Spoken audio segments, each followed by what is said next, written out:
Me llamo Tomás Rinaldi, soy clínico de guardia en el Hospital Provincial San Gabriel, en las afueras de Azul, Buenos Aires.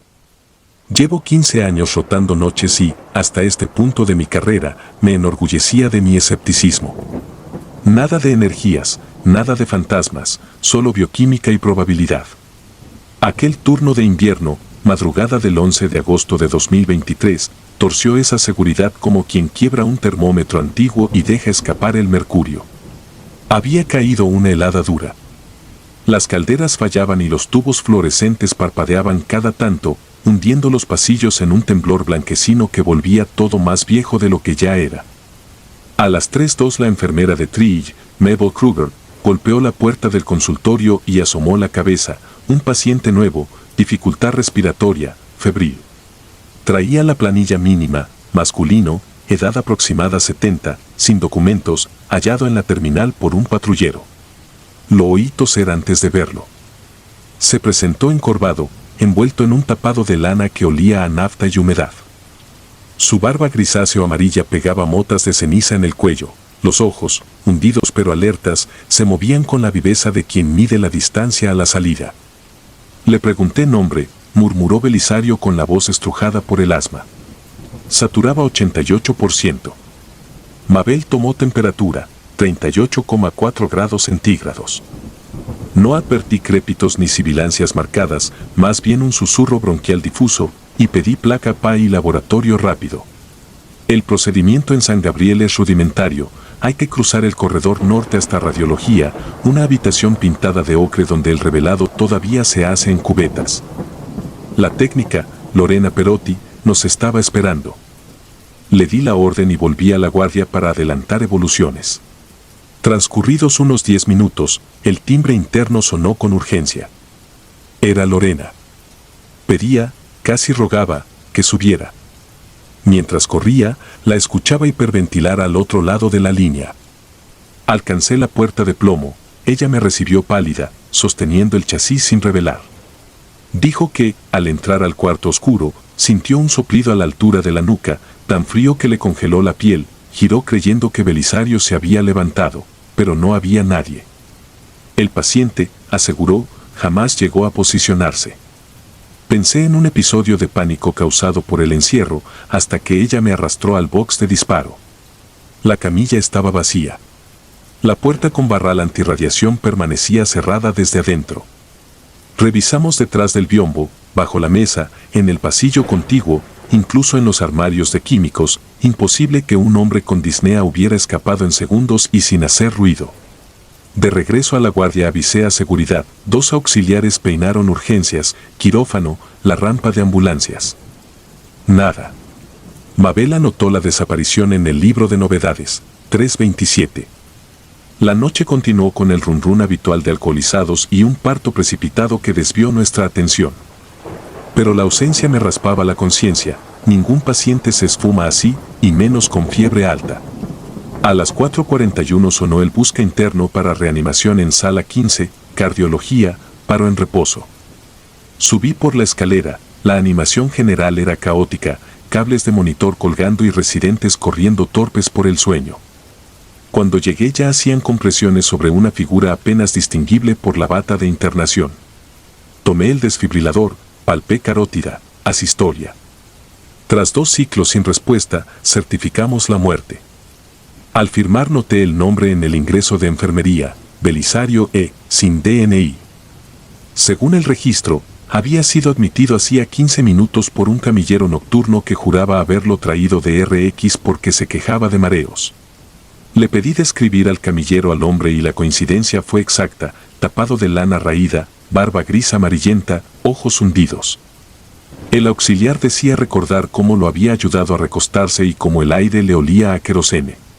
Nadie más de la planta vio ese traslado, las cámaras del pasillo estaban fuera de servicio por el corte de luz intermitente. Ordené trasladar el cadáver a la morgue y me quedé en la estación revisando el historial inexistente.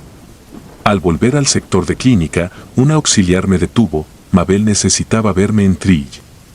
La encontré sentada, respirando con dificultad. Había recibido un llamado interno, extensión 117, línea reservada a radiología, cuando respondió, solo escuchó el chasquido de la placa metálica apoyándose en la pared, el sonido nítido que hace el plomo al golpear azulejos. Entre sollozos me enseñó el handset, la pantalla indicaba duración de llamada 9 segundos. Decidí encarar el origen. Crucé el corredor, la luminaria titilaba cada 2 pasos. Dentro de RX todo estaba calmo salvo la coherente humedad del cuarto. En la repisa metálica, apoyada como esperando revisión, descansaba una placa recién lavada. La saqué contra la luz roja. No mostraba tórax ni hueso, ocupaba el marco una silueta negra, recortada de frente, manos pegadas al flanco. El detalle imposible era el rostro, donde debería verse el contorno craneal había solo un óvalo blanco, sin rasgos, como si hubieran arrancado la emulsión con bisturí. La figura vestía el tapado inconfundible. Volví a la guardia llevando la radiografía contra mi pecho. Entré en la oficina para buscar el consentimiento firmado esa noche, necesitaba cotejar huellas digitales. Al encender la lámpara observé sobre el escritorio la planilla original, en la casilla de firma, donde antes había un trazo tembloroso, ahora se extendía un renglón de tinta fresca, todavía húmeda, que decía llegué, doctor. La radio interna crepitó solicitando mi presencia urgente en la morgue. Bajé por ascensor, el carretón chirriaba bajo la carga mientras el neón del techo describía flashes. Al abrir la cámara principal, la patóloga de guardia señalaba con mano insegura el refrigerador central. El cuerpo de Belisario ya estaba envuelto en sudario, pero a través de la tela se distinguía un movimiento leve, rítmico, como si el tórax se elevara a intervalos cortos. No era anticipación óptica, la sábana latía. Acerqué estetoscopio. Sin apoyarlo escuché lo imposible, un S1, S2 nítido, amplificado por la cavidad metálica. Saqué la pinza, corté la venda a la altura del esternón, la carne conservaba frialdad cadavérica, sin embargo un hilo de vapor escapaba por los labios entreabiertos. La patóloga retrocedió, pidió llamar a dirección. Y entonces lo vimos. Sobre el pectoral, donde una hora antes había piel cerúlea, se marcaba ahora un hematoma que replicaba el contorno oval de una máscara. 2 manchas más pequeñas a la altura de los ojos ennegrecían el interior. Parecía una impronta dejada por una cara que presionó con violencia hasta estallar capilares. El generador volvió a vibrar y las luces regresaron. El latido cesó. El vapor se disipó. Y una de las láminas de acero del depósito, aquella que nunca logramos abrir por estar sellada hacía años, crujió en la penumbra aunque nadie la tocaba. No fui yo quien se animó a comprobarla, me quedé mirando el monitor cardíaco desconectado que, sin cables, dibujó un pico único y luego quedó plano. Los informes finales registraron óbito por insuficiencia respiratoria, agravada por condición desconocida. El director nos obligó a sellar el episodio como incidente técnico. Al amanecer, la placa radiográfica desapareció, en su lugar, dentro del sobre, hallé el chasis vacío y una nota sin firma, gracias, ya no duele. 10 semanas después, San Gabriel cerró el ala de radiología por remodelación. La cuadrilla que retiró el plomo halló detrás del falso tablero del cuarto oscuro una manta militar y un catre plegable, indicio de que, en noches previas, alguien dormía allí. Entre los restos apareció un carnet de la cooperativa de trenes fechado en 1989. El nombre del empleado, envejecido por la humedad, era Belisario Esteves. Fallecido por neumonía en 1993, según registros del cementerio local. Desde entonces, cada vez que una placa sale del revelado con zonas veladas o con figuras que el radiólogo no explica, recuerdo aquella madrugada y la certeza física de un corazón que palpitó fuera de cualquier criterio clínico. No he renunciado, necesito la guardia para vigilar la frontera donde algo insiste en materializarse justo en el punto ciego de las cámaras. Pero cuando el busca interno suena cerca de las 3, permito que otro atienda primero y aparto la mirada de los pasillos oscuros. Aprendí que no todo paciente busca ser salvado. Algunos vuelven únicamente para recordarnos que la noche, dentro de un hospital, no pertenece a la salud ni a la ciencia, sino a aquello que la sobreviene.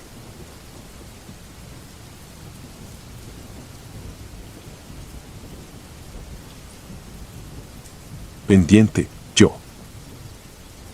Soy médico legista y en 2017 roté en el CEMEFO de Culiacán. Aprendí a confiar en lo registrable, hora de ingreso, folio, cadena de custodia, termómetros de la cámara, cámaras de vigilancia que nunca descansan. Esa madrugada recibimos 3 cuerpos de un choque en la carretera hacia Navolato. Revisé la documentación, fotografié pertenencias, completé formularios con mi letra breve para no contaminar nada. La plancha estaba limpia, el motor del extractor sonaba constante, el frío picaba en los dedos aún con guantes dobles. A las 2:17 quité los sellos de las bolsas, confirmé los folios y marqué en la pizarra el orden de autopsias. La cámara frigorífica dejó salir un vaho que parecía polvo fino, la humedad se pegó a mis pestañas. Cerré y anoté la temperatura. Caminé de regreso y escuché un golpe en metal, seco, como cuando un riel regresa a sitio. La gaveta 12 no estaba totalmente cerrada. La empujé con la cadera, verifiqué el broche y seguí. Abrí el expediente del primero, masculino, 36 años, sin identificación. Tomé huellas con tinta, revisé tatuajes, medí cicatrices antiguas. El ocular del microscopio tenía una leve mancha de grasa, la limpié. Cuando di vuelta al cuerpo, noté brillo en las comisuras de los ojos, no era sangre ni desinfectante. Pasé una gasa y dejó cristales diminutos que raspaban como sal. Revisé cañerías por si había condensación. Nada. Tomé una muestra y la etiqueté sin sacar conclusiones, el análisis químico hablaría mejor que yo. El segundo presentaba lesiones compatibles con impacto frontal y cinturón. Registré marcas, abrí el tórax con el protocolo, cuidé que la mesa no se encharcara. En algún momento, el reloj de pared se detuvo en 2:17. Mi muñeca marcaba 2:24, pero la aguja del muro insistía en el mismo minuto. Pensé en pilas. Pensé en cansancio. Seguí escribiendo. Antes de pasar al tercero, volví a la cámara. El aire dolía en la garganta. La gaveta 12 estaba otra vez adelantada unos milímetros. No había nadie más en turno, la enfermera del área de reconocimientos había dejado una nota y se había ido a urgencias del hospital vecino. Abrí y confirmé que no faltaba nada. El cuerpo parecía haber cambiado apenas de postura, mínimo, como cuando uno descansa un brazo y el peso desplaza la tela. Sus ojos seguían con ese brillo extraño. La sábana estaba húmeda a nivel del rostro. No olía a nada. Cerré con firmeza, coloqué una banda elástica en el tirador y le añadí un seguro extra de los que usamos para traslados. Regresé a la mesa y encontré algo que no recordaba haber puesto allí, una etiqueta adhesiva pegada a mi bata, plástica, como las de archivo. Tenía mi apellido, mi número de empleado y debajo, con mi misma caligrafía, informe pendiente. Arranqué la etiqueta y la coloqué bajo la lámpara, buscando algún bromista. La textura era idéntica a las que guardábamos en el cajón, pero el cajón estaba con llave en mi bolsillo. Me revisé de nuevo. La llave seguía allí. Abrí. Las planillas completas, las tiras numeradas intactas. Cerré. Decidí no distraerme. El tercero, masculino, 40, barba incipiente, laceraciones, contusión en frontal, fracturas evidentes en extremidades. Mientras anotaba, me llamó la atención una cicatriz pequeña en el lado derecho del abdomen. La tenía yo también, de una apendicectomía a los 15. No era una marca infrecuente, aún así sentí un calor en la nuca. Verifiqué otra vez el folio, los datos del traslado, el punto exacto de impacto, la ropa. En el bolsillo interior apareció una tarjeta del donador universal con el mismo tipo de sangre que el mío. Nada extraordinario, hasta que vi que la fecha de nacimiento coincidía día y mes, diferente año. Lo consideré una coincidencia tonta y anoté sin adornos. Quise tomar una fotografía de acercamiento y la cámara mostró memoria llena. Revisé las imágenes recientes, además de los registros clínicos, había varias tomas de pasillo vacío con tiempo incrustado en pantalla. Todas marcaban 2:17. En una se veía la cámara frigorífica con la puerta abierta y una sombra a la altura de la plancha, que no era la mía, yo estaba delante del aparato de rayos. Respiré hondo, borré la palabra sombra de mi nota mental y lo llamé error de exposición. Borré solo esas fotos, liberé espacio, y seguí. El informe respiratorio del segundo cuerpo presentaba espuma en tráquea con burbujas finas, algo que se espera en impactos por inmersión, no en asfalto. El cabello tenía restos de salitre.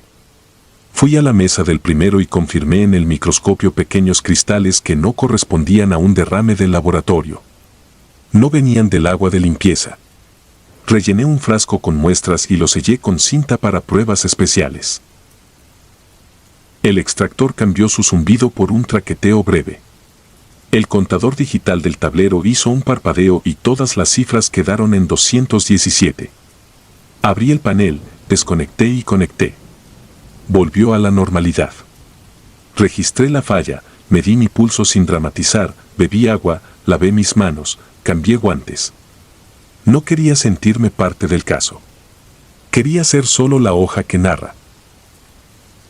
Volví a la cámara para sacar al primero y hacer la apertura reglamentaria. La banda elástica seguía puesta y el seguro extra también, pero la gaveta 12 estaba otra vez adelantada. El metal estaba frío y la palma se me pegó un segundo. Cuando la jalé, la etiqueta del dedo del pie del cuerpo había sido reemplazada. En lugar de NN decía mi nombre completo. Me quedé un momento con la boca cerrada y la garganta reseca. Retiré la tira, busqué otra, volví a escribir NN y coloqué fecha y hora. Revisé la bolsa de pertenencias, reloj, llaves de un auto destruido, un llavero con forma de pez, un boleto de estacionamiento de playa. Todo era coherente con sal y agua. Nada coherente con una morgue tierra adentro. El aire se quedó más frío. La lámpara de la mesa osciló apenas. Quise enfocarme en lo que sí podía medir. Llamé mentalmente a los controles, presión arterial, tamaño pupilar, hallazgos macroscópicos.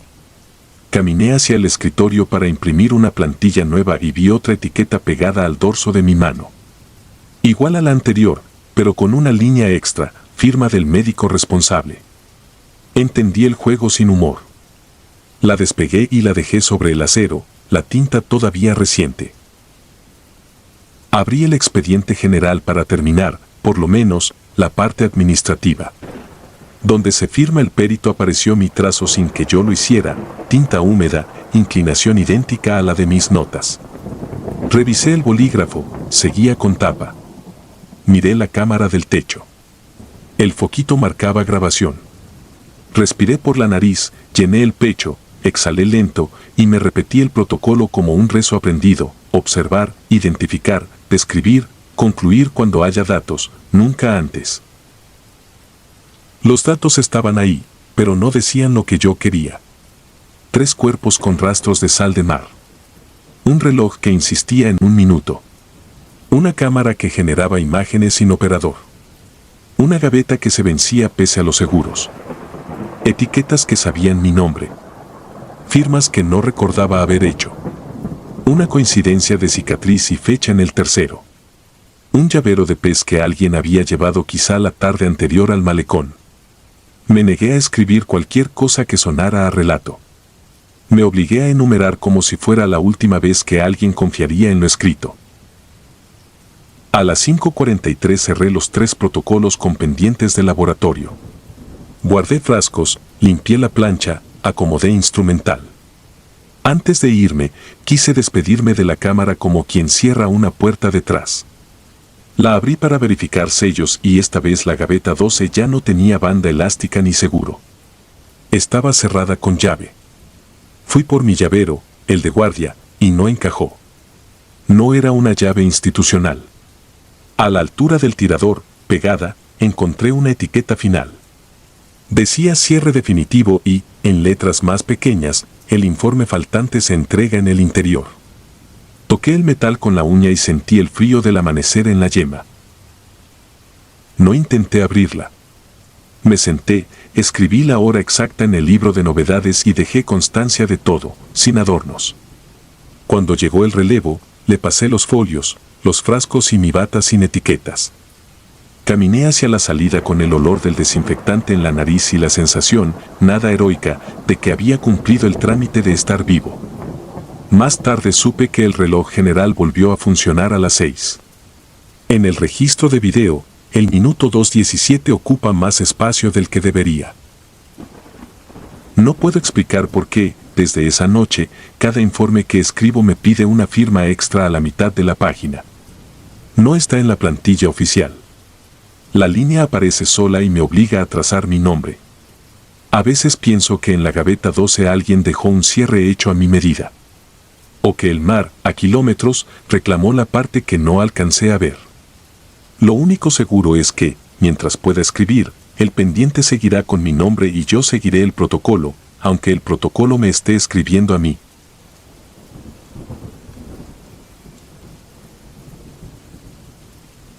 Cadáver testigo. Nunca imaginé que un cuerpo pudiera alzar la voz, y mucho menos que lo hiciera a través de mí. Soy Iván Herrera, médico forense desde hace 14 años. En abril de 2012 me trasladaron temporalmente a la morgue de San Rafael de las Cruces, un pueblo minero olvidado entre montañas y descampados. Fui llamado para practicar una segunda autopsia al cadáver de Leandro Ríos, un estudiante de 22 años declarado oficialmente suicida por sobredosis. Su familia sostenía que aquello era imposible, el muchacho le temía incluso a los analgésicos. Acepté el caso buscando rutina, pero terminé viviendo la noche más larga de mi carrera. Llegué al edificio poco después de las 7. El forense titular me entregó la carpeta, bromeó con que yo era quien conversa con los que ya no pueden quejarse, y se marchó. Me quedé solo con los fluorescentes que zumbaban como insectos atrapados y el rumor lejano de las cámaras frigoríficas. Al abrir el contenedor metálico, el aire frío mordió mi cara. Leandro había sido exhumado 2 días antes, piel cetrina, rigidez escasa, pero las suturas de la primera autopsia seguían firmes. Empecé a revisar cada centímetro. No hallé pinchazos de aguja en las venas flexoras, algo indispensable si verdaderamente se hubiese inyectado el barbitúrico letal citado en el informe. Tampoco encontré espuma en las vías respiratorias ni el olor almendrado propio de ciertos venenos. Aún así, nada conclusivo. Decidí salir a fumar un cigarro y despejar la cabeza. Al volver, noté la primera anomalía, el brazo derecho colgaba fuera de la mesa. Creí haberlo dejado alineado junto al torso. Pensé en un espasmo póstumo tardío y lo acomodé otra vez. Llevados por la costumbre, mis ojos repasaron las etiquetas de los cajones refrigerados, uno parecía cambiado de sitio, como si alguien hubiera paseado por el pasillo durante mi breve ausencia. Cerré con llave la puerta de ingreso, paranoia preventiva, y continué. La luna alcanzaba su cenit cuando descubrí una mancha violácea circular en la base del cráneo, oculta por el cabello cortado a ras. No estaba descrita en la necropsia original. Tomé el bisturí y abrí cuidadosamente, el tejido subcutáneo reveló un surco de presión milimétrico, característico de un ligamento fino, tal vez un cordel. Algo no encajaba con la hipótesis de sobredosis. Anoté, fotografié y seguí descendiendo, tráquea, pulmones, estómago vacío. Pero al extraer el corazón sentí un chasquido metálico. Entre las fibras se alojaba una grapa quirúrgica ajena al procedimiento anterior, formaba parte de un fragmento de sutura sin absorber. Era prueba de una intervención posterior a la muerte o, peor, de un montaje apresurado antes de la primera autopsia. Mientras lo documentaba, un golpe seco retumbó en el techo. Me quedé helado. Allí solo había tuberías y planchas de concreto. Silencio total. El reloj marcaba las 2:13 de la mañana. Me convencí de que se trataba de dilataciones por la humedad y seguí trabajando, aunque la tensión me erizaba los brazos. Alrededor de las 3 terminé el examen interno y decidí cerrar el expediente provisional. Me quité los guantes y caminé hasta el fregadero para lavarme. Al alzar la vista, vi mi reflejo, y detrás de mí, otro rostro, el de Leandro, pálido, sin suturas, sus ojos abiertos como si acabara de despertar. Giré impulsivamente, bisturí en mano, la sala estaba vacía. El espejo temblaba levemente, quizá por mi violento giro. Sentí el pulso martillándome en la garganta.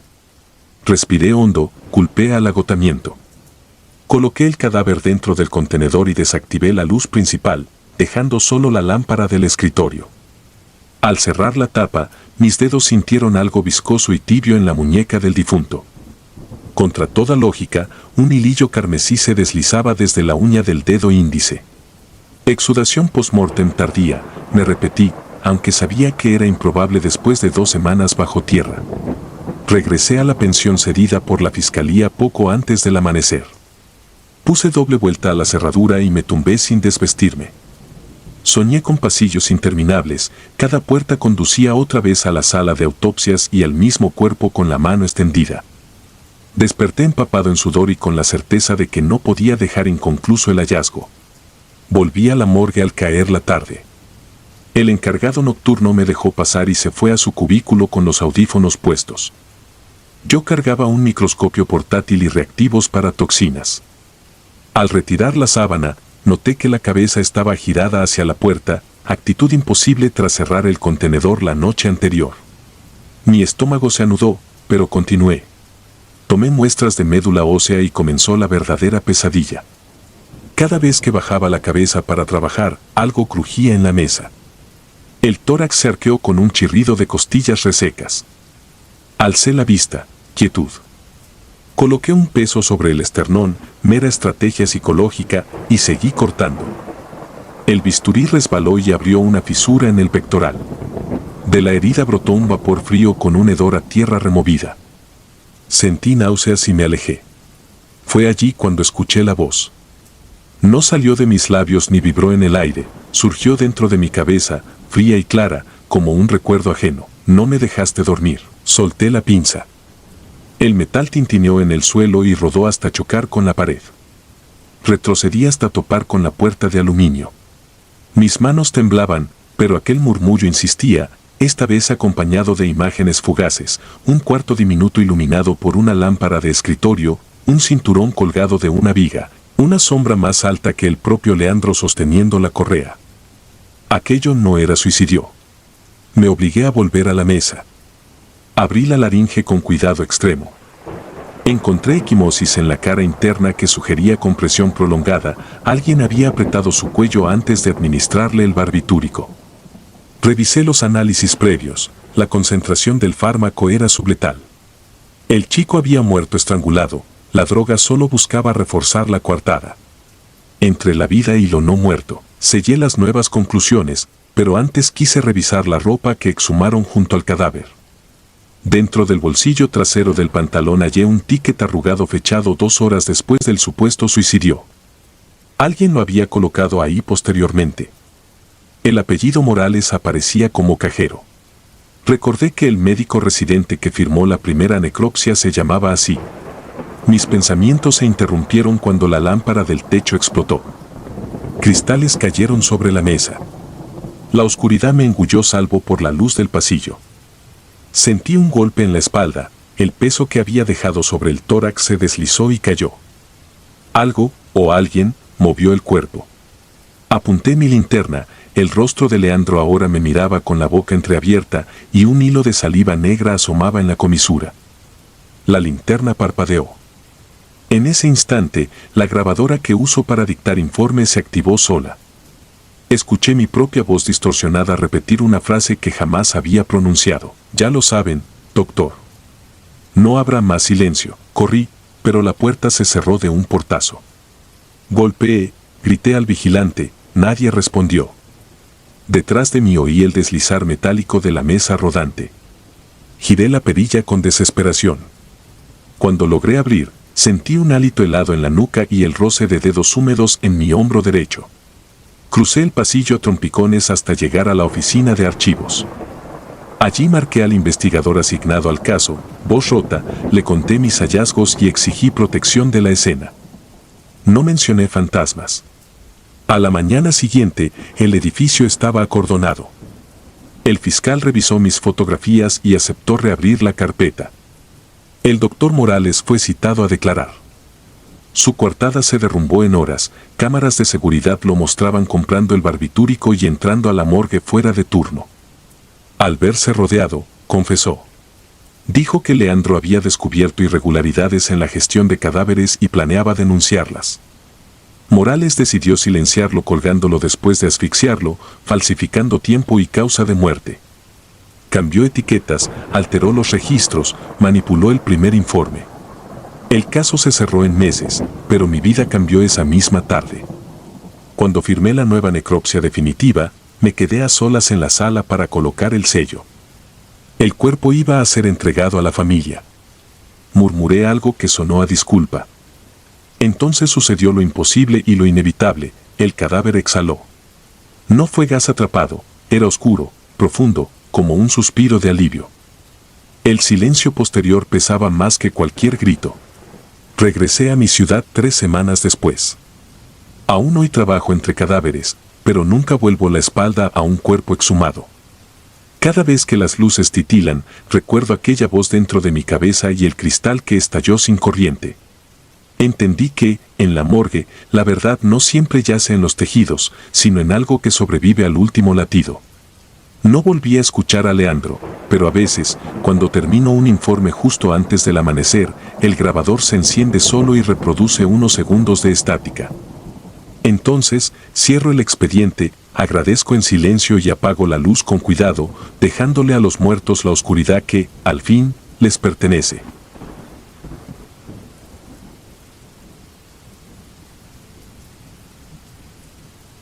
Devuelto. Lo cuento porque todavía me despierto con la sensación de haber firmado algo que no entendí. Ocurrió en 2014, cuando yo era médico interno en el Hospital Civil de Guadalajara. En esa época uno aprende rápido a no preguntar de más, a caminar pegado a la pared para no estorbar y a tragar saliva cuando el cansancio te hace ver doble. También aprende a reconocer a los que mandan sin necesidad de que levanten la voz. El doctor R. Salcedo era uno de esos. Traía el prestigio pegado a la bata como si fuera una segunda piel. Publicaciones, congresos, entrevistas en radio local. Los pasantes repetían su apellido con una mezcla de respeto y miedo. Decían que tenía mano, que con él los pacientes levantaban, que era de esos médicos que la gente busca cuando ya nadie promete nada. Yo lo vi llegar un lunes por la mañana, perfumado, sin ojeras, como si el hospital no fuera un sitio que envejece a cualquiera en una semana. La primera vez que me tocó verlo trabajar fue con Jorge Lira, un comerciante de 30 y tantos con una infección generalizada que no respondía a nada. En terapia intensiva ya lo estaban preparando para lo peor. Yo cargaba su expediente cuando Salcedo entró, revisó signos, palpó, escuchó con calma y pidió que nos dejaran solos unos minutos. No pregunté por qué, obedecí. Desde afuera vi cómo cerraba la cortina y abría su maletín de piel. No parecía un maletín de médico, sino de abogado, ordenado, silencioso. Al salir, solo dio indicaciones normales, de manual, como si no hubiera hecho nada distinto. A las 2 horas, Jorge estaba mejor. No un poco mejor, mejor de golpe. La fiebre bajó, la presión se estabilizó, la piel recobró color, y en la madrugada el hombre hasta pidió agua. En el pase de visita del martes, las enfermeras comentaban el caso como si hubieran presenciado un truco. En mi cabeza, la explicación era simple, el doctor tenía experiencia, había atinado al tratamiento, y yo era un interno impresionable. El miércoles pasó lo mismo con Martha Penera, una mujer con insuficiencia respiratoria severa. El jueves, con un señor diabético con una herida infectada que ya olía a amputación. El viernes, con una joven con hemorragia digestiva que no lograban controlar. En cada caso, Salcedo pedía unos minutos a solas. En cada caso, al terminar el turno, el paciente estaba milagrosamente fuera de peligro. En cada caso, el ambiente se llenaba de gratitud y rumores.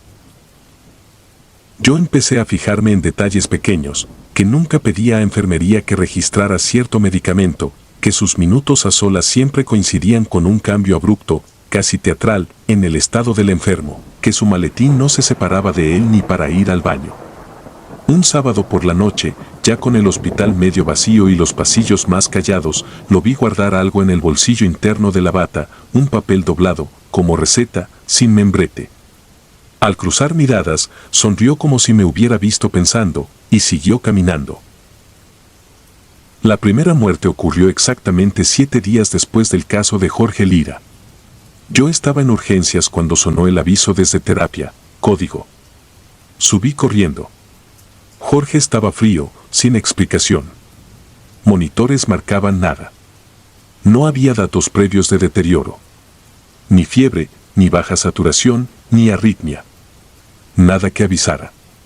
Intentamos reanimación con la rabia de quien no acepta perder un caso que ya estaba ganado. Fue inútil.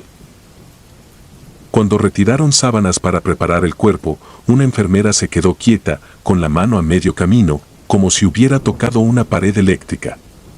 Me llamó sin voz.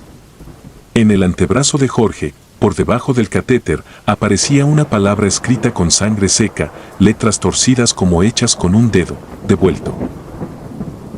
Pensé en una broma cruel. Pensé en un familiar. Pensé en delirios. Pero el hombre estaba solo, no recibía visitas desde que mejoró. Además, la palabra no estaba sobre piel sana, parecía haber salido de poros abiertos, de un sudor espeso que se endureció. La enfermera se persignó. Yo le pedí que no dijera nada. En un hospital, el pánico se contagia más rápido que una infección. Al día siguiente murió Marta. La misma calma falsa antes. La misma sorpresa. La misma palabra, esta vez en el abdomen, apenas visible al levantar la bata, devuelto. El lunes murió el señor diabético. El martes, la joven de hemorragia. Un caso por día, como si alguien estuviera cumpliendo un calendario. Y todos habían sido tocados por Salcedo, todos habían mejorado sin lógica, y todos caían al 7º día exacto. Yo empecé a revisar expedientes a escondidas. No buscaba diagnósticos, buscaba un patrón. Descubrí algo peor, no estaban completos. Faltaban hojas. En laboratorio, ciertos estudios no aparecían. En farmacia, no había registro de un fármaco nuevo. Y sin embargo, en las notas de evolución, siempre estaba esa frase breve, escrita por el propio Salcedo con letra firme: paciente responde de manera excelente. Pronóstico favorable. Una noche de guardia, me quedé hasta tarde ordenando papeles para no pensar. A eso de la 1, vi luz en el consultorio de Salcedo. No tenía por qué estar ahí. Me acerqué sin hacer ruido, más por instinto que por valentía. La puerta estaba entornada. Dentro, él estaba de pie frente al escritorio, con el maletín abierto. Tenía los guantes puestos. Sobre la mesa había una libreta pequeña que no era del hospital y un frasco sin etiqueta. Lo más inquietante no fue eso, sino la hoja que tenía enfrente, una lista de nombres con fechas. Reconocí los apellidos: Lira, Pineda, todos los que ya habían muerto. Al lado de cada uno, el mismo número, 7, y debajo, otros nombres, los pacientes que él había visto ese día. Cuando intenté retroceder, el piso crujió. Salcedo alzó la vista y no se alteró. Con una calma que me revolvió el estómago, cerró el maletín y se acercó a la puerta. Doctor, yo quise decir cualquier cosa, una excusa torpe. No me dejó terminar. Puso una mano en el marco, bloqueándome el paso, sin tocarme. Tú eres listo, dijo, sin dureza. Lo suficiente para entender que aquí nadie cura solo porque sí. No fue amenaza directa. Fue peor, fue certeza. Me señaló la libreta con una inclinación de cabeza, como si me ofreciera aprender. Hay gente que llega debiendo, continuó. Años, oportunidades, promesas. En este hospital todos creen que la vida es un derecho. No lo es. Es un préstamo. Tragué saliva. Sentí que mis dedos querían temblar. Él mantuvo esa serenidad de profesor. Yo no los mato. Solo hago que paguen. Mejoran porque alguien les adelanta lo que ya no les tocaba. Y al 7º día se regresa lo prestado. Quise preguntar quién o cómo, y no pude. Porque en el fondo ya sabía que cualquier respuesta me iba a perseguir más que la duda. Salcedo tomó un papel doblado del bolsillo interno de su bata. Me lo extendió sin tocarme. Si quieres seguir aquí, firma cuando te toque. Si no, mañana pides tu cambio de hospital. Nadie te va a creer. Y yo no te voy a detener. Tomé el papel como quien toma una receta ajena. No era una receta. Era una hoja sin membrete con una sola línea impresa y un espacio para nombre y firma. La línea decía: recibo lo que no es mío y me obligo a devolverlo. Me quedé parado, incapaz de moverme. Salcedo volvió a guardar su libreta y apagó la luz del consultorio. Esa misma semana, yo vi El último milagro, un niño con meningitis que despertó como si nada y la madre llorando de agradecimiento en el pasillo. Yo la escuchaba repetir Dios se lo pague mientras el doctor Salcedo caminaba sin mirar a nadie, con el maletín pegado a la pierna. No esperé 7 días. Me fui antes. Pedí rotación en otro hospital, inventé motivos familiares, soporté burlas por rajón. Nadie me detuvo. Nadie preguntó. Pero el papel me lo llevé. No sé por qué.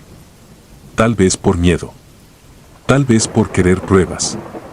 Lo guardé en una carpeta de documentos, entre constancias y credenciales, como si así pudiera domesticarlo.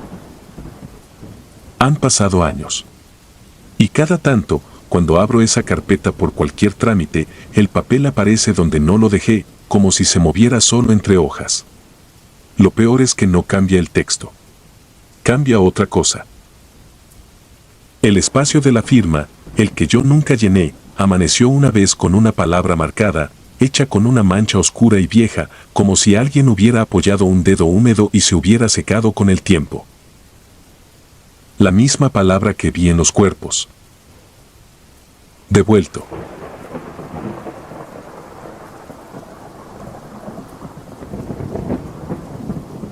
Latido final.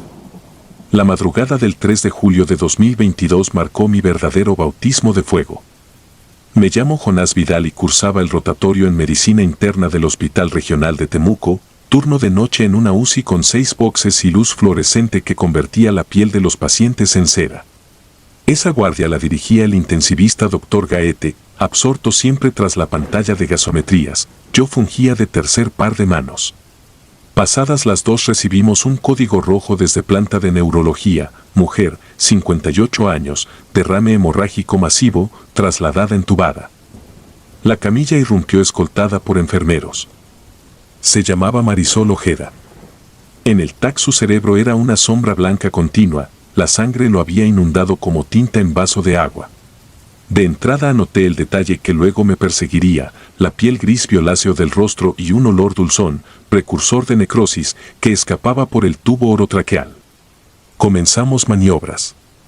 Masaje cardíaco, adrenalina, bicarbonato. Los pulsos regresaban durante segundos y se hundían otra vez. Entre compresiones calcé mi estetoscopio, silencio de mármol dentro del tórax. A los 43 minutos, la línea se aplanó sin retorno. El doctor Gaete certificó la muerte, 311, asistolia refractaria. Retiramos drogas, recolocamos cobertores, cerramos los párpados. Fue mi primera parada prolongada, sentí como la adrenalina se hundía dejándome un temblor fino en las manos. Los camilleros trajeron sábanas limpias, lavamos restos de secreciones y acomodamos la cabeza con la elegancia que enseñan los tutoriales, como si la dignidad pudiera coserse a golpes de clorexidina. Al terminar, avisamos a la familia, esposo, 2 hijas adultas. Llegaron 15 minutos después, las conduje al box mientras Gaete firmaba certificados. El monitor seguía enchufado, aunque apagado, no esperaba sorpresas. Las hijas sollozaban a los pies de la cama, el esposo besaba la frente fría. Por pudor me retiré tras la cortina. Entonces ocurrió. Un chirrido agudo, como electrodo deslizándose sobre metal, abrió un segundo de estupor. El monitor, sin cables, encendió solo y dibujó un QRS aislado. Inmediatamente después la mujer se irguió sobre el codo derecho, tubo traqueal colgando, ojos abiertos en dos óvalos opacos. Su tórax asumió una inspiración profunda, tan sonora que el silencio del box crujió. Las hijas quedaron inmóviles, yo, también. La boca de Marisol no articularía palabras, pero las cuerdas secas vibraron un sonido reconocible, casa, apenas un soplo, casi sin vocales. Luego giró la cabeza hacia el esposo, estiró la mano con dedos acartonados y expiró. El torso cayó pesadamente, la línea del monitor volvió al cero absoluto. Reaccioné lento, llamé a Gaete. Repitió maniobras más por protocolo que por esperanza, pupilas midriáticas, temperatura cadavérica. Murió por segunda vez a las 3:29. Las hijas, en shock, aceptaron salir solo cuando seguridad las escoltó. Creí que el terror terminaría allí, pero la noche es larga en un hospital que muerde su propia historia. Mientras redactaba la epicrisis, vi al doctor Gaete salir del box con el ceño fruncido. Juraba haber escuchado un golpecito contra el cristal de la puerta interior, 3 veces, como si reclamaran atención. Inspeccionamos, nadie. Colocamos el cuerpo en la cámara mortuoria provisional, un depósito sin ventanas en el fondo del pasillo, y volvimos a guardia. A las 4:12 la auxiliar de limpieza avisó que el ascensor de carga había bajado solo al sótano. Pensé en fallo eléctrico, la acompañé para que no fuese sola. Las puertas se abrieron con lentitud y un aire frío se derramó sobre nosotros, acompañado de ese tufo dulce que reconocí de inmediato. Dentro del ascensor yacía la etiqueta de identificación que yo mismo había adherido a la sábana de Marisol. El plástico aparecía quebrado, como arrancado de un tirón. Gaete ordenó bloquear el montacargas y revisar la cámara. Los tres, él, la auxiliar y yo, avanzamos por el corredor de baldosas mojadas. Antes de entrar sentí un estremecimiento que erizó la piel bajo la bata, el aire vibraba, semejante a corriente estática. Empujamos la puerta, la losa estaba vacía. La sábana doblada en triángulos perfectos. Sobre el metal quedaba un único rastro, una palabra escrita con sangre venosa, casi negra, vuelvo. Llamamos a seguridad otra vez, sonó exagerado, pero pedimos rastrear los accesos con cámaras. El jefe, incrédulo, nos llevó a la sala de monitores. Retrocedimos a las 3:40, pocos minutos después de la segunda constatación de muerte. Las cámaras de UCI mostraron a las hijas en pasillo y personal moviéndose, sin nada raro. En el punto exacto en que el ascensor bajó solo, la imagen saltó a un mosaico de nieve durante 4 segundos. Cuando regresó, un destello blanco cruzaba el marco, demasiado rápido para ser persona. La búsqueda prosiguió hasta las 4. En la toma fija del vestíbulo principal, vimos claramente abrirse la puerta automática exterior aunque la placa infrarroja no detectaba movimiento. En el umbral se dibujó un contorno borroso, silueta femenina recortada contra la penumbra, con bata hospitalaria ondeando. A los pocos fotogramas, el sensor se apagó por completo. El registro concluyó allí. Fuimos hasta la entrada, la madrugada seguía helada, la niebla aplastada contra el asfalto. Nadie deambulaba. Encontramos, sobre el felpudo, la cinta adhesiva del tubo endotraqueal, todavía plegada en anillo, húmeda. Al amanecer, la dirección exigió explicaciones. Documentamos todo, doble parada, movimiento post-mortem inexplicable, desaparición del cadáver. La policía inspeccionó con perros, no hallaron rastro. Las cámaras presentaban fallo intermitente. Las hijas juraron haber sentido la mano de la madre tibia al despedirse. 2 días después, un anciano llamó a admisión, juraba que una mujer pálida tocó su puerta ofertando volver a casa a cambio de dejarla usar el teléfono, llevaba un tapado prestado sobre la bata. El domicilio quedaba a 6 cuadras del hospital. Patrulla tras patrulla buscó en baldíos cercanos, nunca apareció. El hospital emitió certificado final de traslado no autorizado de restos humanos y dio parte a fiscalía. El caso se archivó sin resolución cuando se enteraron del colapso cardíaco previo. Fue más simple culpar a la confusión y a un robo absurdo de cadáver. Yo sigo trabajando, pero desde aquella madrugada no consigo permanecer solo en el pasillo de neurología. El aroma dulzón llega a veces sobre los carros de paro, me corta la respiración y me obliga a mirar el monitor aunque no haya paciente ninguno. Sé que la ciencia catalogó el fenómeno como retorno autopercibido de actividad eléctrica terminal, pero también sé lo que anotó la enfermera de vigilante nocturno cuando, la semana pasada, creyó ver a una mujer cruzar la zona de visitas a las 3:29. En su reporte escribió, bata blanca, tubo en la mano, no respondía, buscaba salida. No es síndrome de Lazarus ni descarga muscular. Es algo que regresa porque todavía tiene un mensaje mínimo, animal, volver. Yo fui testigo de su primer latido imposible y del segundo último aliento que tomó para despedirse. Ahora cada noche, cuando el reloj roza las 3, exhalo despacio y repito un mantra que no me enseñaron en la facultad: si vuelves, hazlo sin dolor. Aún no sé si se lo pido por ella o por mí.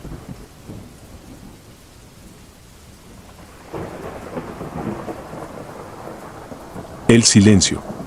Mi nombre es Héctor Alvar, médico de emergencias del SAMU de Valdivia. Después de la madrugada del 14 de julio de 2024 dejé de ver los domicilios rurales como simples traslados, ahora los recorro con la certeza de que algunas casas funcionan como trampas para la cordura. Nos despacharon a las 3:18, femenina, 84 años, dolor precordial, sector Las Gaviotas. Mi compañera de turno era Francisca Rosas, interna de último semestre, entusiasta pese a llevar ya 17 horas seguidas. La lluvia convertía los caminos de ripio en un barro denso. Tardamos 32 minutos en recorrer 12 kilómetros. Al llegar, nos sorprendió ver la puerta principal abierta de par en par.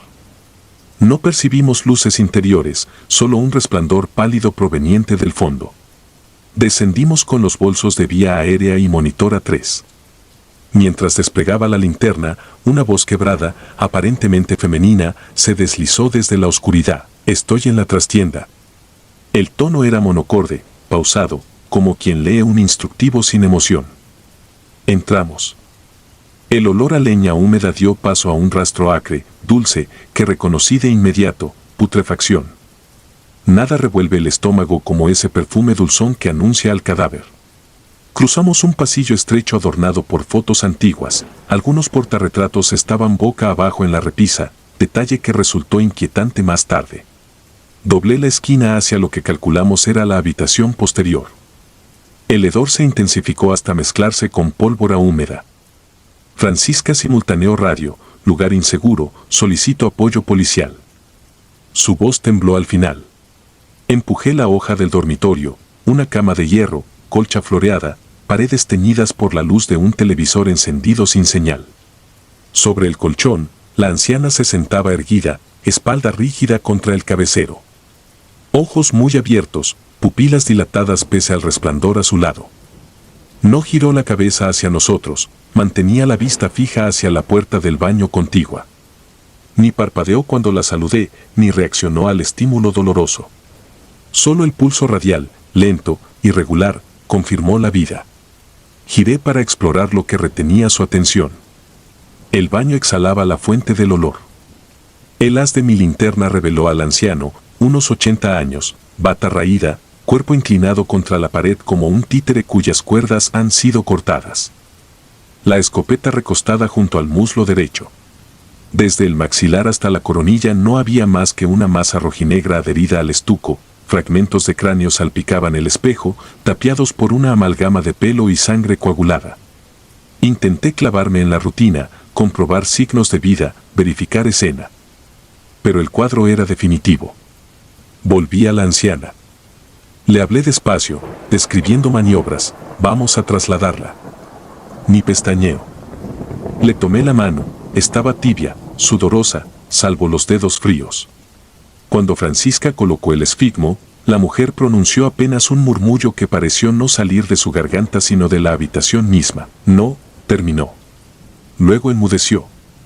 Le pusimos oxígeno, monitorizamos: 39 LPM frecuencia cardíaca, presión 90 diagonal 50. Mientras la preparábamos para la camilla empezó el goteo, una filtración tenue proveniente de la lámpara del techo. Pensé en humedad de techo, hasta que la gota cayó sobre mi antebrazo. Era oscura y viscosa. Miré arriba, no había manchas, solo la bombilla titilante. Transportamos a la paciente hasta la ambulancia. Afuera la lluvia arreciaba. Francisca acomodaba el monitor cuando la mujer, todavía con la mirada perdida, apretó de pronto mi muñeca con una fuerza impropia a su edad. La arteria radial latió desbocada contra sus falanges. Acercó los labios a mi oído. Él no se irá solo. Intenté soltarme, su pulgar presionaba un punto que entumecía la mano. Entonces oí un golpe hueco dentro de la casa, vidrio rompiéndose, o madera. Mi instinto gritó huir, pero necesitábamos los documentos clínicos que dejamos sobre la mesa. Me adentré de nuevo. La puerta estaba ahora cerrada, juraría haberla dejado abierta. Al empujarla, el televisor se había apagado, la única luz provenía del baño, aún encendida. En la repisa donde antes yacían las fotos invertidas, ahora todas estaban colocadas mirando al frente. Pero algo peor, cada cristal presentaba una grieta en forma de cruz, centrada sobre los rostros de la pareja en diversas edades. El aire adquirió esa densidad que antecede a los temblores, aun cuando el suelo permanecía inmóvil. Recogí los papeles, me di vuelta y tropecé con algo mullido, un oso de peluche, de aspecto antiguo, que no recuerdo haber visto al entrar. Sujetaba un lazo negro alrededor del cuello. El pecho del muñeco estaba tibio, como si lo hubieran tenido cerca del fuego. Lo aparté y escuché el clac de la escopeta al caer dentro del baño, sola, sin que nadie la tocara. Fue suficiente. Salí corriendo. En el habitáculo, la anciana había desviado por fin los ojos hacia Francisca. La frecuencia cardíaca en el monitor se aceleraba a 110, después 130, pese a nuestra máscara de oxígeno y sin causa fisiológica aparente. Cuando intenté retirar mi muñeca marcada por los dedos, ella sonrió, primera expresión en toda la intervención, y dejó escapar un suspiro que el estetoscopio registró como una sístole extraña, demasiado profunda. La gráfica mostró un pico invertido, como un latido al revés. Luego la línea cayó a cero. Declaré el deceso a las 4:26. En ese instante la radio crepitó con la patrulla, unidades en escena, puerta principal bloqueada. Solicitan acceso secundario. Les abrimos. Al entrar, los agentes hallaron el cuerpo masculino tal como lo describimos, pero también descubrieron algo nuevo. En la pared opuesta a la explosión, muy arriba, una marca de escopetazo reciente, mostraba madera astillada y sangre fresca. El oficial calculó que el disparo había ocurrido menos de media hora antes. Imposible, el anciano no tenía cabeza suficiente para sostener un arma desde el suelo. El informe policial concluyó que la escopeta resbaló y detonó sola por dilatación térmica. Nosotros abrimos expediente clínico con parada cardiorrespiratoria de origen indefinido. Fin burocrático. 2 semanas después, de guardia en urgencias, un sobre anónimo apareció en mi casillero, foto polaroid de la habitación de la anciana tomada, según sello, la mañana posterior. Se la ve sentada en la cama, ojos cerrados, sin monitor, nada. Lo perturbador, sobre su falda descansa el mismo oso de peluche. Pero el lazo negro del cuello no está atado al muñeco, sino a un mechón de cabello gris ensartado, 3 vueltas apretadas, que sale de la nuca de la anciana. Consulté al archivo, ese peluche no constaba en el inventario de la escena. Nadie lo retiró. Nadie supo explicarlo. Desde entonces sigo el protocolo de siempre, salvo por un añadido personal. Cuando recibo un llamado por dolor torácico en domicilios rurales, exijo que la puerta principal esté cerrada. Prefiero romperla yo con la palanca hidráulica antes de cruzar un umbral que se abre invitando a oler a muerte. Porque he entendido que, a veces, la víctima que respira no es la única que espera traslado, otra ya decidió viajar y solo necesita tu muñeca para agarrarse al próximo pulso disponible.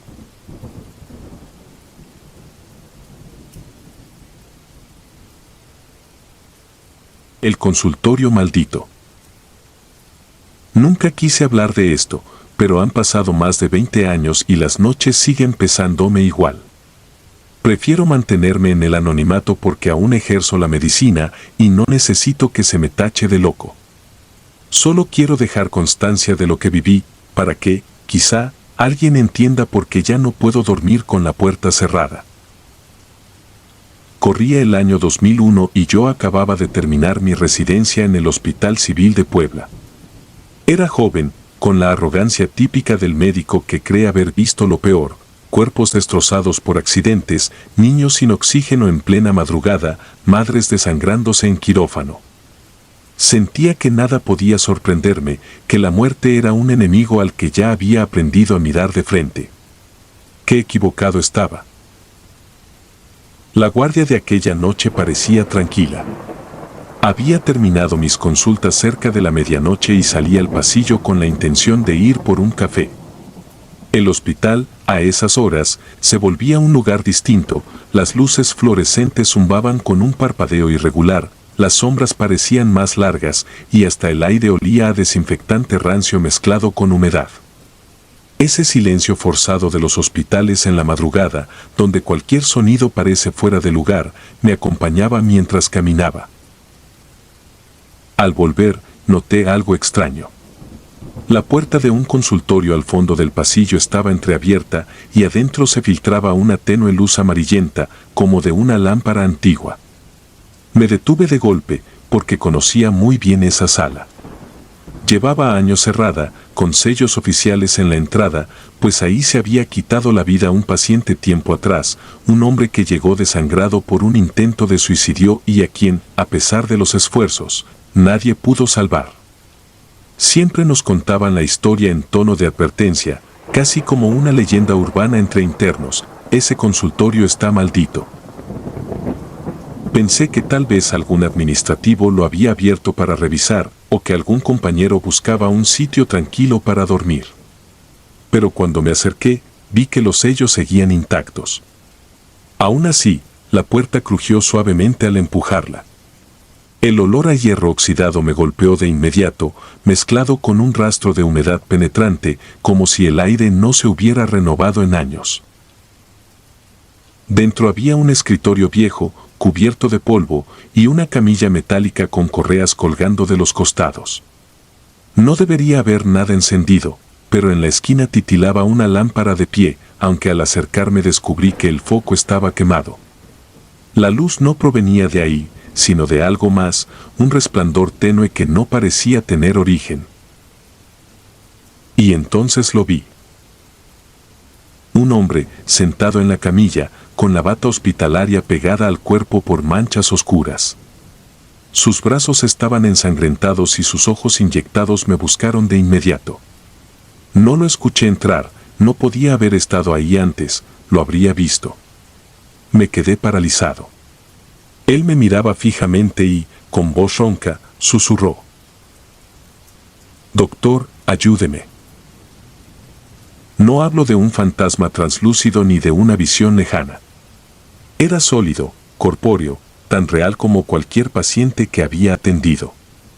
Mi instinto me hizo dar un paso hacia adelante, como si de verdad pudiera revisar sus heridas, pero algo dentro de mí gritaba que no lo hiciera. Sus muñecas estaban abiertas en cortes profundos y la sangre chorreaba fresca, pero no caía al suelo, desaparecía antes de tocar el piso, evaporándose en el aire como humo negro. Retrocedí, tropezando con la puerta, y juraría que mi corazón dejó de latir unos segundos. Él continuaba hablándome, aunque no movía los labios.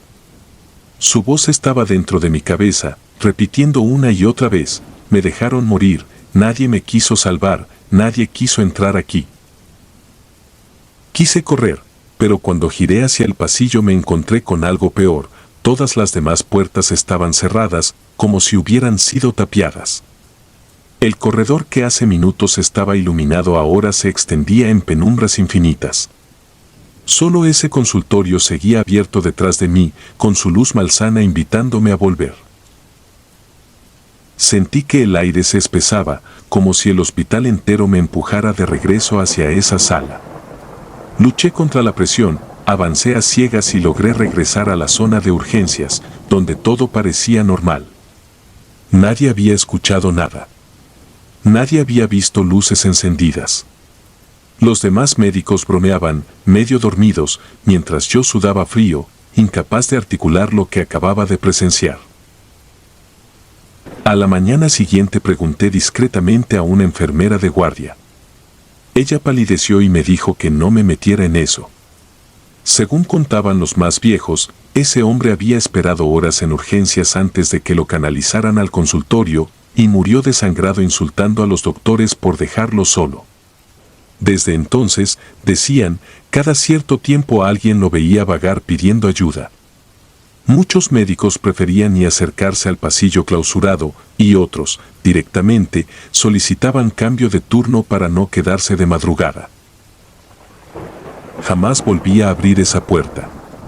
Sin embargo, durante meses, cada vez que me tocaba guardia nocturna, sentía su presencia. El zumbido de las lámparas se volvía su respiración entrecortada y en ocasiones, al girar una esquina, me parecía ver manchas de sangre que desaparecían en segundos.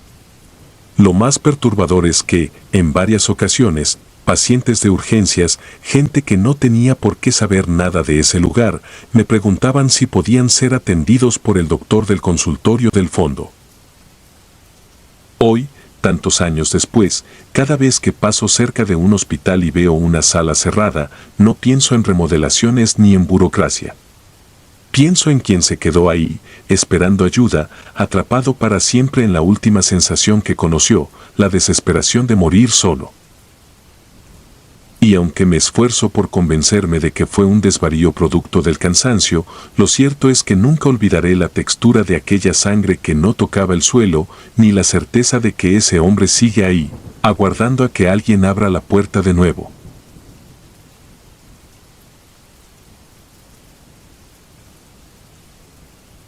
Hipócrates no jura. No escribo esto para que me crean, sino para que quede constancia de por qué renuncié a la medicina clínica a los 38 años. Me llamo Arturo Ledesma, internista. En 2019 trabajé en un hospital privado al norte de Guadalajara. Ahí me reclutaron para una línea de investigación con un nombre solemne, Proyecto Hipócrates. La invitación llegó en un sobre sin membrete, dentro de mi casillero. Pedían médicos con experiencia en terapia intensiva. Prometían equipo, discreción y un sueldo que no se ofrece por escribir artículos. Llamé por curiosidad y porque ya estaba cansado de ver morir a gente por tardanzas, por trámites, por camas que no alcanzaban. La primera reunión fue en un sótano. Firmamos confidencialidad y nos sentaron a 7 doctores frente a una pantalla. El director, el doctor Rivas, habló de evitar la irreversibilidad. Dijo que la muerte es una cascada de decisiones bioquímicas y que, si una se bloquea en el punto correcto, el cuerpo no cruza el umbral. Si no lo cruza, dijo, la muerte se vuelve administrable. A la sustancia la llamaban H7. Era transparente. Se aplicaba por infusión lenta. Según Rivas, combinaba nanopartículas y moduladores de señal para frenar la última ruta del colapso celular. Un freno puesto donde el cuerpo decide apagarse. Mi trabajo era selección de casos, terminales sin red familiar clara o críticos con pronóstico desesperado. El consentimiento aparecía firmado por un apoderado que nadie veía. Firmas idénticas. Yo las vi y elegí no ver. El primer caso fue una mujer de 62 con choque séptico. La H7 inició a las 22:10. La vi pasar de alarmas constantes a estabilidad clínica en pocas horas. No fue un milagro vistoso. Fue un orden frío. Bajó la fiebre, la respiración se hizo regular. Abrió los ojos y me miró sin reconocerme, con una quietud rara. A las 12 horas, sin cambio terapéutico relevante, sus parámetros mejoraron. Rivas murmuró, el umbral. Luego apareció lo que no estaba en ninguna diapositiva.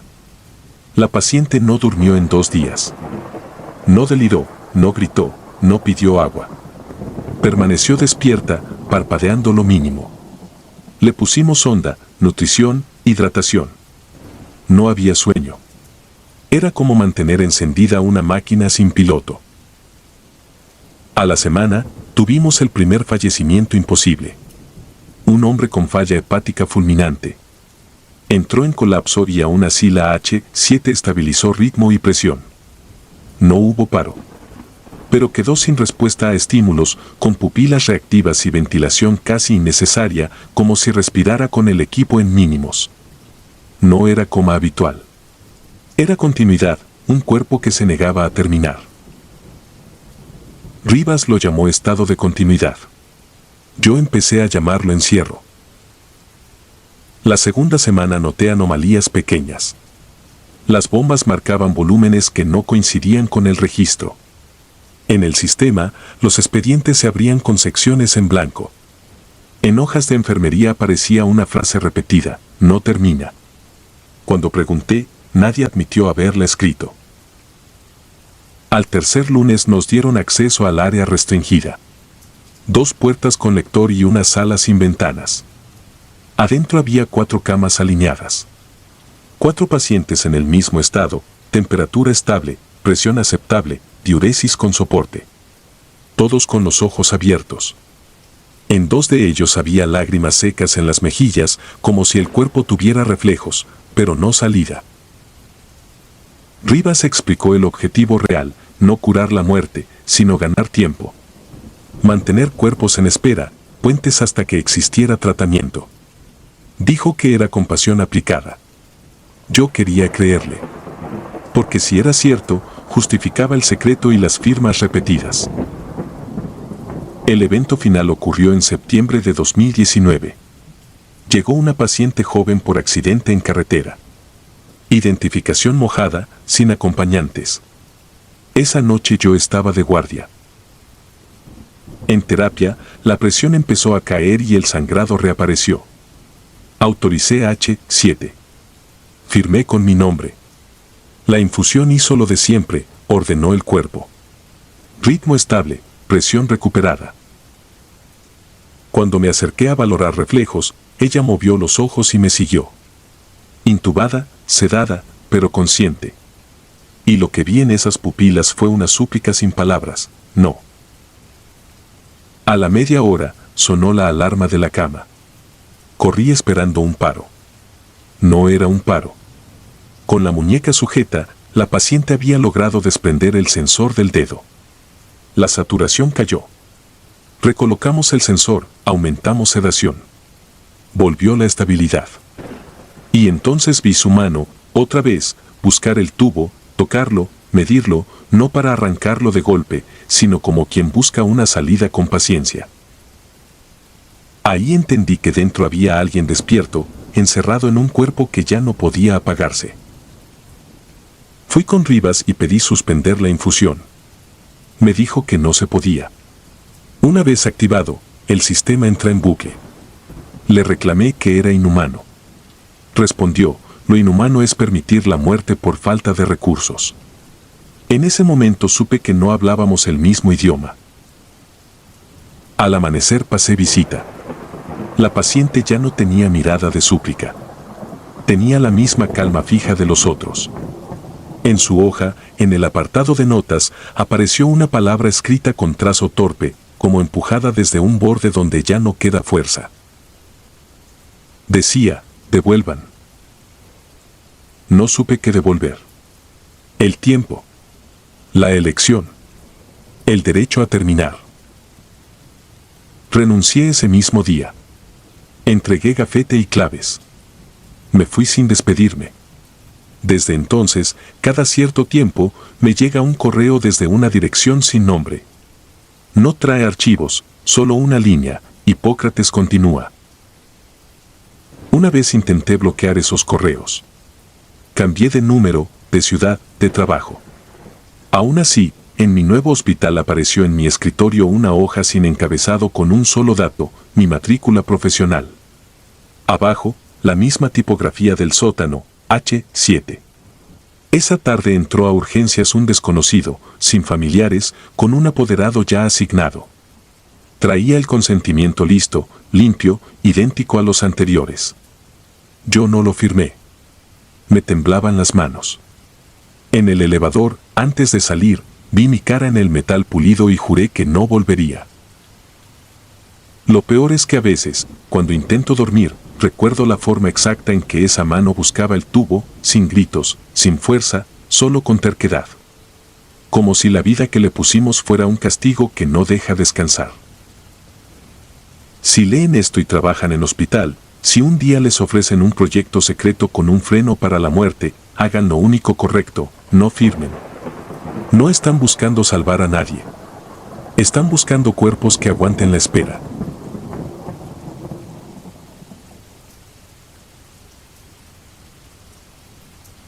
Guardia que no termina.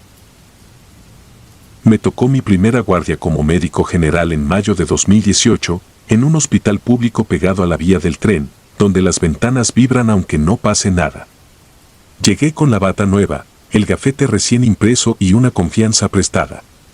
Urgencias adultos me asignaron. El adscrito solo me dijo, recibes tú. Si te pierdes, pregunta. Y se fue, como si la noche pudiera con todo. Al inicio fue rutina, filas, camillas, recetas, presión alta, dolor, llanto. Firmé papeles hasta que mi nombre perdió sentido. Cerca de medianoche, cuando el pasillo bajó el ruido, vi algo escrito en el pizarrón de turnos, mi nombre completo y una frase que no estaba antes, no hay relevo. Intenté borrarla. No salió. Era como si la pintura se la hubiera tragado. A la 1 apareció en mi mesa un sobre café. No lo trajo nadie.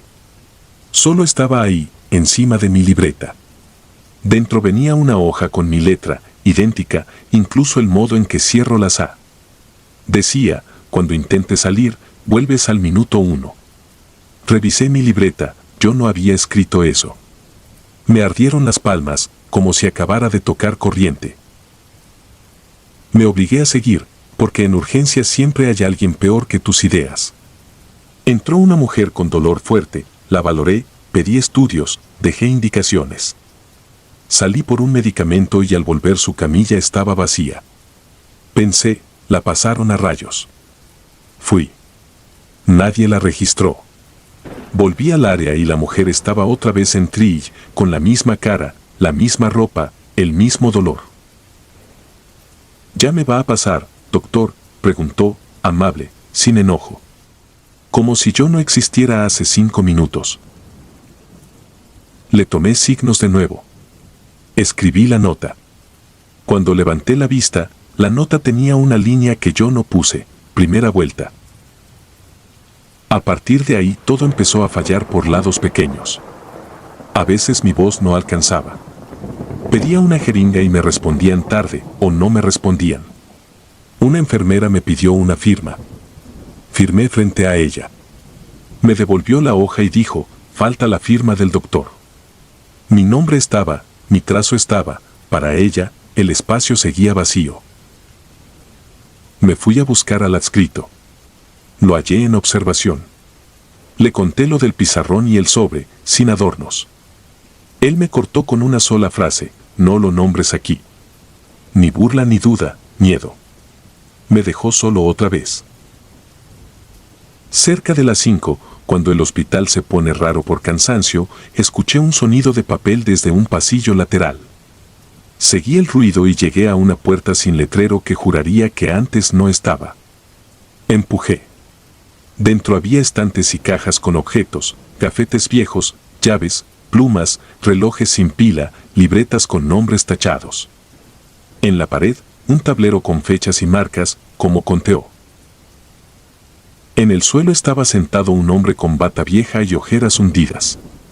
Me miró directo, como si por fin alguien lo hubiera dejado ver. «Eres nuevo», dijo. «¿Quién es usted?», pregunté. «Uno que quiso irse. En 2010. No pude», respondió, sin drama. «El turno se dobla a la hora de salida. Para los demás, tú te vas borrando. Primero te ignoran. Luego te confunden. Después actúan como si nunca hubieras estado». Le mostré la hoja del sobre. Asintió. «Eso lo escribes tú, pero no hoy. En una vuelta futura», dijo. Señaló el tablero. «Cada marca es alguien que intentó cruzar la puerta y volvió.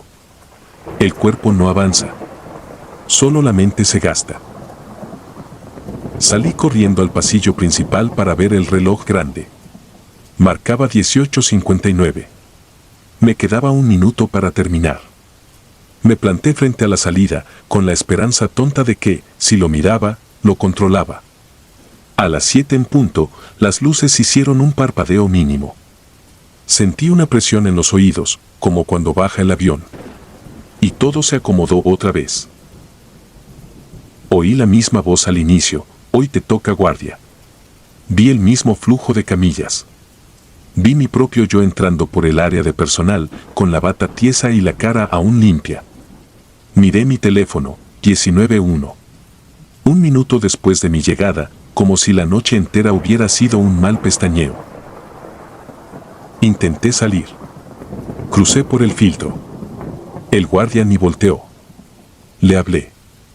Nada. Toqué su hombro. No reaccionó. Era como si yo estuviera detrás de un vidrio, podía empujar cosas, pero mi presencia no quedaba en nadie. Regresé a urgencias y vi el pizarrón otra vez: no hay relevo. Esta vez no intenté borrarlo. Busqué mi libreta. Las notas estaban, pero se veían viejas, como de otra semana. En el bolsillo encontré el sobre café de nuevo, seco, inevitable. Esa fue mi primera vuelta. Después vinieron más, y aprendí reglas que nadie enseña. Habla poco. Deja indicaciones en papel. Si alguien te mira fijo y pregunta tu nombre, no lo sueltes rápido, repítelo hasta que lo repita. Eso, me dijo el hombre del cuarto, es lo único que a veces rompe el ciclo, que alguien te nombre y lo sostenga. Con el tiempo entendí lo peor: el hospital usa al que queda. Te convierte en manos extras sin salario, en médicos sin registro. A ratos te ven los pacientes, justo antes de dormir por el dolor. Uno me dijo: no se vaya. Otro, sin abrir los ojos, murmuró: ya lo viví. Son los únicos momentos en que el mundo me reconoce. En una vuelta encontré mi propio gafete dentro de una caja. La foto tenía una raya fina sobre los ojos, como si el lugar estuviera aprendiendo a borrarme. Junto al gafete había una nota corta, también con mi letra: la salida no está afuera. Está en que alguien te llame por tu nombre. A veces, en el cambio de vuelta, alcanzo a escuchar pasos detrás de mí, pero cuando giro no hay nadie. El hombre del cuarto dice que son los que se quedaron antes, tratando de recordar cómo se camina hacia una salida real. Me pidió que, si algún día lo logro, deje la puerta abierta aunque sea un segundo. Yo no sé si eso exista, pero cada noche lo intento, como quien repite una oración sin fe. Desde entonces hago lo único posible. En cada inicio busco al interno nuevo, al que aún cree que la noche termina. Le dejo el sobre en su mesa, sin que vea de dónde salió. No para asustarlo, sino para que no pierda tiempo discutiendo con el pizarrón. Y cuando el reloj se acerca a las 7, me quedo cerca. Si me mira y me pregunta quién soy, respondo claro, una y otra vez, hasta que su boca diga mi nombre completo. Porque si alguien lo dice y lo recuerda cuando el pasillo parpadea, quizá esta vez no vuelva al minuto 1. Y si no lo logra, al menos sabrá la verdad, que en ese hospital el relevo sí llega, pero no viene por los pacientes. Viene por nosotros.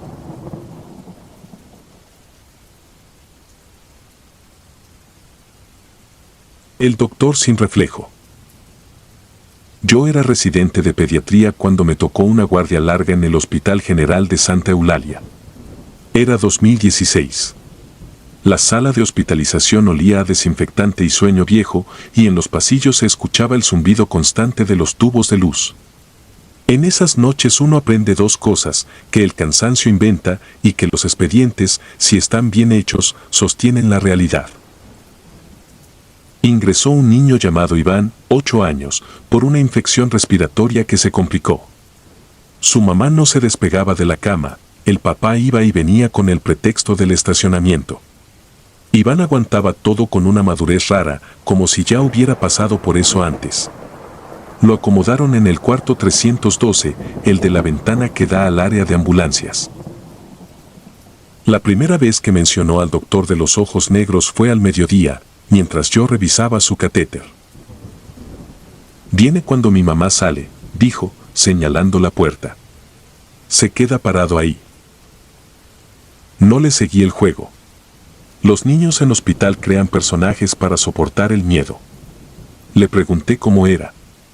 Iván apretó los labios, serio. Bata blanca.